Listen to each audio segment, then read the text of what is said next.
नको विकतचा मसाला, आपण घरच्या घरी कैरीचं लोणचं बनवूया. कैऱ्या स्वच्छ धुवून पुसून घेतल्या, कैरीच्या फोडी केल्या, हळद मीठ लावून रात्रभर ठेवायच्या. सकाळ झाली, आता हे चाळणीतलं पाणी गळाले ना कैरीचं, ते घ्यायचं नाही. मग मीठ घेतलं, 1 वाटीभर मीठ घेतलं, ते चांगलं भाजून घेतलं आणि 2 वाटी मोहरीची डाळ घेतली, ते पण भाजून घ्यायची आणि मिक्सरला लावून घेतले बघा.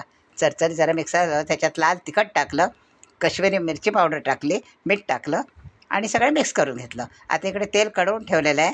तेल चमच्यात घेतलं, थोडं कडलेले तेलामध्ये हिंग पावडर आणि मेथी पावडर टाकायची आणि ह्यात मसाल्यात मिक्स करायचं.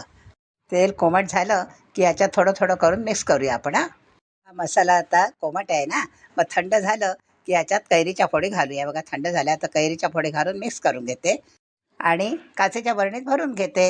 हे वर्षभर टिकतं लोणचं छानपैकी. हे बघा, तुम्ही पण असं घरच्या मसाल्यात लोणचं तयार करा आणि सांगा मला कसं झालं ते. पूर्ण रेसिपीसाठी छोट्या त्रिकोणावर क्लिक करा.